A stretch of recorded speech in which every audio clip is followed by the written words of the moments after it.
Jason, thank you for your precious time. I'm looking forward to having conversation today. Absolutely, Taisho. Thank you so much for having me. I'm so excited to be here. Yeah. And for the first time, I want to introduce Jason a little. Jason is an excellent entrepreneur, and he tried to build a platform for investors and entrepreneurs. If you use his platform, entrepreneurs can connect appropriate investors immediately. His services uses AI, and I'm very interested in his business and him.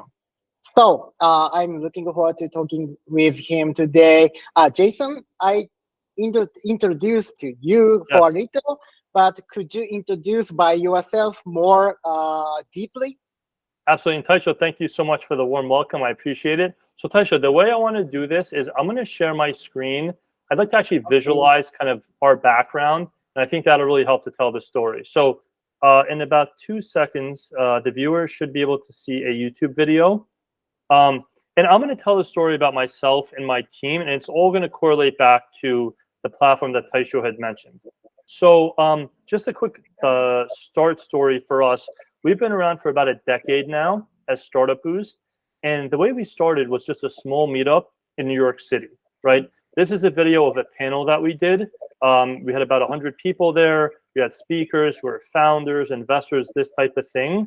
And through doing events, we grew a pretty good community. So nowadays, we have about 30,000 on our newsletter, another 40,000 on our socials, collectively over 70,000. They're Awesome. mainly call it pre-seed to Series A founders as well as investors. So like this is one example of a panel. Another thing we do a lot of is mixers, right? So for example, this is what we did at NFT NYC last year. We had 350 attendees. It was founders, it was investors, and by doing this, what ended up happening was that we started to expand our different types of events. And one thing we started to do a lot of was pitch events. So, for example, on a smaller scale, we would get 6 to 8 investors, 10 to 15 venture capitalists or angel investors. Each person would come do a 5-minute PowerPoint presentation, 5 minutes of insight and feedback. And I'm going to show you a video of one we did on a larger scale. Right before COVID, we did an investor conference. We had about 60 startups, 60 investors, and we're going to do something similar to this towards the end of the year. Now, what ended up happening was that doing events for many years, we came to realize in the pre-seed to Series A, it's a uniform set of needs. All of these startups, they need PR, they need deck design, they need marketing. And one thing that everybody needed that we spoke to is they want to meet investors. They all want to raise money. So the short version of it is that what SuperWarm is an evolution of what we've been doing as consultants for many years, right? We've helped startups raise tens of millions of dollars through our network. So in terms of SuperWarm, what we're trying to essentially do is take this Startup Boost experience, this 10 years of experience, bring it onto a platform. Now, so instead of having to work with Startup Boost as an agency, you can go to the SuperWarm platform. If you're a founder, you say, hey, I'm pre-seed. I have $10,000 a month recurring revenue. I'm health tech. I'm raising, $500,000. I'm looking for angels or VCs, and I give my availability. On the investor, same thing almost, right? Hey, I'm a pre-seed investor. I do health tech. I do checks between 100K and 250K. I want the deals to have at least, 5 or 10K in MRR, and I give my calendar availability. And so the idea is, usually when we do these introductions, it's very hands-on. I have to go, I have to consult the startup, I have to pitch it to the investor. If they like it, I have to introduce. If they don't, I don't. Here, the idea is you put your information, you put your calendar availability. It's a double opt-in. So the investor first, we say, hey, investor, here's a deal, here's their metrics, here's their information. If the investor says, I don't like it, no, nothing happens. If they say, yeah, I like the deal, I want to meet the founder, they hit accept. The founder gets a notification and it says, hey, founder, ABC Ventures wants to chat. Here's information on them. If the founder says they don't want to meet ABC Ventures, no meeting. But if they say, yes, sounds good, then the warm introduction happens. So this is our V1 product. There's a lot of other stuff we want to do in terms of like layering on product and there's a lot of different nuances that we want to kind of build out, like even some new features that are rolling out this week. But version one, to keep it simple, I'm just trying to take what I've been doing for a really long time, Taisha, put it on a platform and democratize the access versus it be something that's only done through consulting or agency work. Does that make sense? Yeah, makes sense. And I used your services already, Yeah. SuperWarm.AI, Yeah. and it's very comfortable for me. I use this app, these services as investors. I have Yeah. already connected some entrepreneurs. I Beautiful. connected my Google Calendars information, and it's easy access to good entrepreneur like Jason. So it's awesome. Very I interested in. appreciate I'm that. very Absolutely. interested in. Yeah, thank you for. Yeah, thank you for making this service. Absolutely. And Jason, um, yeah, and Jason, I want to ask you one question. For the first time, you started to open pitch event, a small pitch event for the first time. Before starting this service SuperWarm.AI. Why did you start open pitch event for the first time? I want to know. Brilliant. Brilliant. Brilliant. So thing is, I grew up like 15 minutes outside of New York City.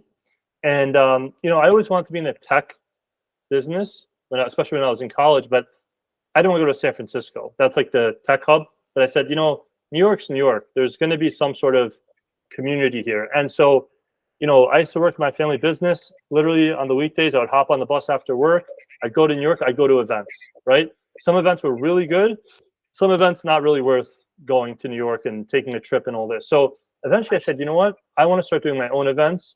I want to make sure that every time I do an event, it's quality. And then, just at first we just did mixers and this type of thing. But I saw a lot of the entrepreneurs like, yeah, this is good. I'm enjoying the networking. But they always said, hey, can you introduce me to investors? And obviously I'd seen Shark Tank on TV, which is a popular, very popular show, Shark Tank. And there were some pitch events I'd seen in the startup scene. But I said, you know what? I keep hearing from the founders, this is like something they want.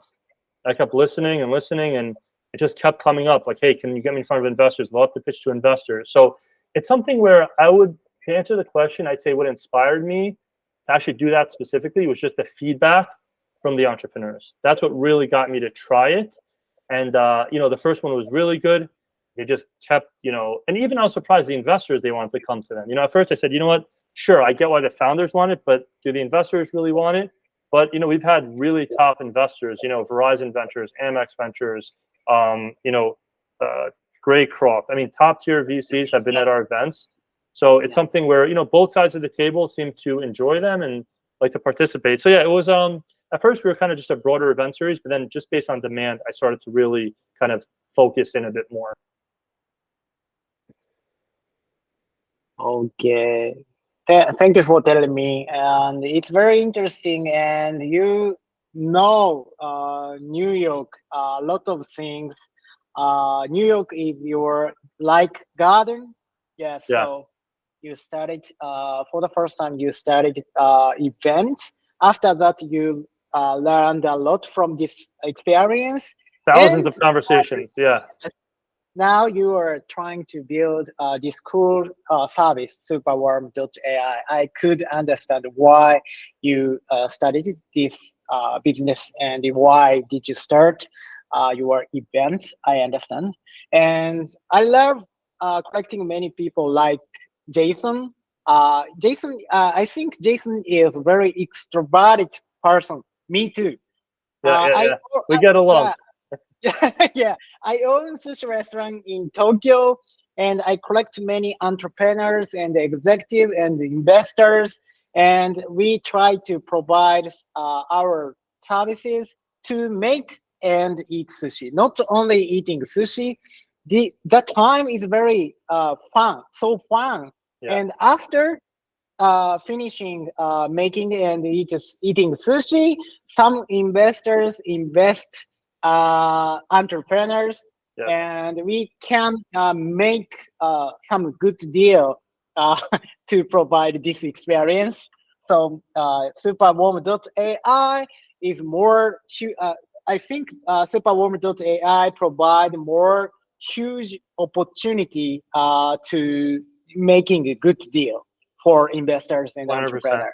That's the goal. Yep. Yeah, yeah, okay. And Jason, I want to ask you next question. Yeah. Do you have some unfair advantage to provide these services? Absolutely. Yeah. So the way I think of our unfair advantages is a couple things, right? So for example, you'll see on this slide here, we've helped startups raise tens of millions of dollars, right? Like we've done this in kind of a manually intensive way. So it's not just something where we're from the outside looking in. We've helped startups raise major rounds in the past. And then also like we do have a very strong network. Like for example, our events we've had, again, like I mentioned, top tier VCs. We've had startups at our events come in the pre-seed stage where like early on go on to raise 20 million, 50 million, 100 million, 140 million. So we've been around a lot of experiences. And even beyond that, like, for me, there's the idea of like, they say early on, do things that don't scale. Like, look, having a strong network is a good starting point, but doesn't necessarily scale. So for example, one of our unfair advantages also is that we've done hundreds of events, hundreds and hundreds of events. So like, this is just a slide we have dedicated to, like, this is the partnership we have in this space in Midtown Manhattan. We had an event here 2 weeks ago. It was called the SuperWarm Investor Social. And as you can see, you can't fit 100 people here, but we brought 21 investors. We had angels, VCs, family offices who came to the event. And so, like, we just have these unique partnerships even within these ecosystems. Like, for example, we did an event on Sunday that just passed at the Barclays Center in Brooklyn. And it was a suite that we had through a partnership. And we had a dozen VCs and angels come. We had drinks, food, we watched the game. And so again, I know that's not something that scales, but in terms of getting those like early power users who will adopt our technology and start to share it out with their portfolios and different things, we have some really strong partnerships. Additionally, in terms of unfair advantage, we also have a lot of strong partnerships in terms of like distribution. So for example, because we have 30,000 on our newsletter, I have other startup newsletters who have 20,000 or 40,000 or 30,000 who said, you know what, once you're ready, and you guys are very comfortable with your product, we'll promote it to our community. So I would say our unfair advantage is like the 10 years of building a network, whether it's investors or newsletters or other events. So like I haven't even touched most of those connections yet. We're still tweaking a couple of details on the product. We're like probably a couple of weeks away from me really pushing now. We can do product hunt, even like product hunt, right? Once I do that, I have a bunch of people I can send that to who are going to like what we do, who will upvote, right? So there's a lot that's around the corner that will truly start to show our unfair advantage. Like we're right there. We're kind of keeping it like in the war chest, but soon we're gonna take out the sword and start to go and like really, pursue the marketplace with what we consider our unfair advantage. If that makes sense. Yeah, thank you for telling me. Yeah. And you prepare for building your services, SuperWarm.AI, before starting this. Before building this app, Yeah. you open many networking party Yes. about 10 years, Yes. so long time. So I respect you, but I want to ask you one question. Yeah. While we were in COVID effect, could you open party or something? I think you Yeah. have very trouble in this situation about Yes. 2 or 3 years. Yeah. Yeah. So during that time, honestly, at first it was not easy. It really Okay. threw a wrench in our business. But I'll tell you what Okay. we did do. It forced us to do online events, which before COVID, for example, I would have said, Okay. no, don't want to do it. But because when COVID hit, I said, okay, I have to do something. So, actually in a weird way, COVID made us stronger because it Okay. made us do more online events. And also one other element of it is that during COVID, because a big part of our business is about building relationships. So because we didn't have events, we started doing content. So we started doing interviews. So we had VCs, founders, be interviewed in our content. So then I was still building relationships with really high quality people, even Okay. though it was on Zoom, but during COVID. So, it's like we're entrepreneurs. So when something is a challenge, we say, okay, this is an opportunity. So yeah, at first, Taisho, it was scary, definitely, but we navigated it, and this is just what it is to be an entrepreneur, Yeah. And Jason, I want to Yeah. ask you, how do you think about meet person in person or Hmm. meet person online? Yeah. Which what is the difference in Oh, person 100%. or online? Please tell me. I think Jason 100%. is yeah, Jason is a professional person to network, to Yes. having good network and to have a relationship. So please tell us. It's so important, and actually that's why I love your background, Taisho. You coming from like the sushi background in a restaurant, you get it, right? Look, I've had people who we did a lot of Zoom meetings and email and this and that. For example, if I'm trying to sell, right? And it's taking time. They come to one event, I shake their hand. The next day we do the contract.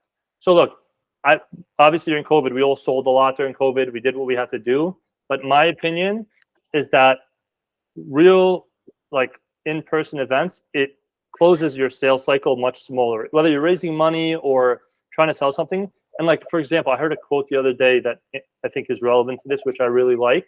They said the difference between a contact, someone who's one of your contacts, and a contract is the R. What is the R? The relationship. So think about it. What is the best way to make a relationship, on Zoom or in person? In person. So to me, to answer your question, I think relationship is really important in business. Like probably one of the most, if not the most important part of business. So for me, we're still going to do virtual events. Obviously, even SuperWarm is more virtual. But my honest opinion, the best thing in business is a in real life, face to face, event or meeting. For me, that's like the best. Yeah, I agree with your opinion. Yeah. Very important thing to have a time to communicate in person.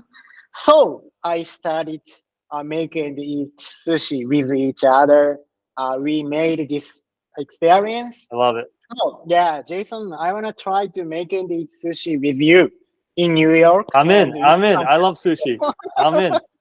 yeah, yeah. Back to the topic. Yeah. I wanna ask you, Jason. Please wait for a while. Yeah. I think your services is very awesome, but Thank you. could you tell me your team? Yes, absolutely.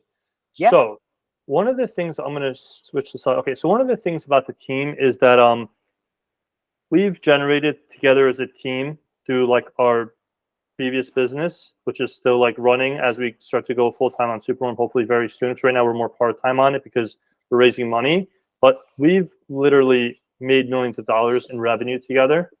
So like we have a team where like me and myself, obviously I'm the founder, CEO, but like for example, Chris has sold like millions of dollars for our agency, right?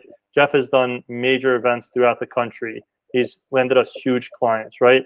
Simran, we've been working with as a designer for coming on about like probably the start of Startup Boost, which is like almost 10 years ago now. Our CTO, who's also one of our like investors, I've known him since 2015, and we've always had like a good working relationship. So we're not some like new team who's never worked together. We're a team who's worked together. We've built stuff together before, and we're bringing not only the years of experience, but like the years of like revenue and like challenges that we've overcome together to the table. And like more specifically around this, like here's just some of the fundraising we've helped startups do, from like $4 million rounds up to $9 million rounds. Some of these we raised the entire round, some of them we raised part of the round, but that was like this team, right? We've landed huge clients, together. We've built huge top pipeline. We've had attracted, like I said, Verizon Ventures, City Ventures, Insight Venture Partners have come to our events. We've grown our newsletter to 30,000. So it's something where we know how to work together. We know each other's strengths and weaknesses, and it's something where we're working to take that and take those relationships and bring them into our new venture, where it's like we're years ahead of where a new team might be. So I think for us, this is actually one of our strengths. It's just the fact that we've been at it day in and day out for years, like in the trenches together.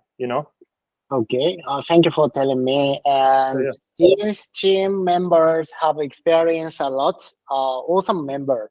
And Jason, yeah. before you work with them, how did you decide you when you work with them? Before you Mhm. work with them, how did you decide? How Yeah. did you decide? Yes, Great question. whether you work or not. Yeah. Well, fantastic question. So I'd say the biggest thing for me in business that I've learned is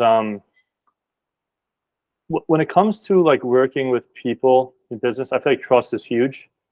I think for me, I'd say like I'd rather have somebody who I trust, who maybe isn't as talented as the other guy, but I can trust them because I feel like I can train them and make them as good as the other guy versus like someone who's super talented, but you know they're not going to go the extra mile for you. So for me, what I saw on my team was like we're very loyal to each other. You know, we work hard for each other. So to me, that's kind of how because they're not the first group. I've had other employees and team members in the past who, they're no longer with me. But for me, it's like these are guys who, we have a really good relationship. There's a lot of trust there. They're the type of guys who, if you have to work on the weekend, I mean, I don't ask them to work every weekend, but once in a while, if you have a big project or something, like they understand it's going to take extra commitment. Like and sorry, I was a few minutes late to this. The reason we were late, I was on with them with a client, and they were working past 5 p.m. by 2 hours. And they didn't even. It's not even a question. Like we have like a respect for the business. So to me, it's like I think the reason I landed on this team is because the trust and loyalty and accountability to each other, which I think is going to be very important as we go to grow the startup. Because there's going to be challenges. It's not going to be sunshine and rainbows the whole time. Things are going to be difficult. They're going to be hard. So if I know I can trust the person next to me, then we're going to get through it. If I don't know if I can trust them, we're going to have a problem. So to me, that's how I kind of landed on the team. And again, this isn't my first group that I've ever worked with. I had other people I no longer work with because those things weren't there. And maybe they were more talented. Maybe the resume was better. But for me, this team is like, we're good together. There's a lot of like respect for each other. So it's important. Yes. Thank you for telling me. And Jason, how long do you take? Do you make trust with each other? How long do we take? What do you think about it? So I'll give you Chris as an example. Chris, Okay. he started as an intern in college for us. Okay. So he started with us like 5 or 6 years ago. Okay. Now he's like in his late 20s, I think. So he started as an intern with us, right? Now he's like a senior sales guy, right? He probably does like 30, 40 calls a week for us, right? I see. Like, but I feel, I listen your story. I feel Japanese company's culture. We make relationship for a long time. We use a long time. Yes. And you make loyalty and trust with each other. And you have to build team. Yeah. So yeah. You know, it's actually funny you mentioned that because I was watching something the other day. There's a word in Japanese about business. I think it's kayagi. Like there's a word. It means like you create a business that's like something you're passionate about. It's good for society. What's this word in Japanese? It's with a K. K? I think with a K. The concept of like you create a business that's like good for society. It's good for like it makes money and you're passionate about it. I forget the word for it. Oh, ikaigi. Ikaigi? Is that Japanese? Ikaigi? Kaigi? I'm looking it up right now. It's Ikigai. Ikaigi? Is it Japanese? Ikigai. Ikigai. Yes, this. Yeah, I love this word. Yeah. This I like. That, so I agree with you. I think I like the Japanese mentality. Like this, I saw it the other day. I watched a video on it. I said, "Wow, I love that," because it's a benefit. And to me, like in terms of our company culture, I think we want to go for the akaigi. Like that's the goal for the startup community. We want to create something that benefits the startups, the investors. It creates jobs. It's something we're excited about. We've been doing it for 10 years. So to me, like the philosophy is very similar to the way we think. So yeah, 100%. Yeah, thank you for telling me. I love the way of thinking ikigai. Three circles and I know this concept. This is how you stay excited about your business. If you have this and you're excited to wake up in the morning, Yeah. So yeah, I agree with you. Yeah. If you cannot focus on ikigai, it's very difficult to keep this activity or you're going to burn project. out. Otherwise, you're going to burn out. Yeah. Thank you. And Jason, last question. You now you are trying to collect money from investors.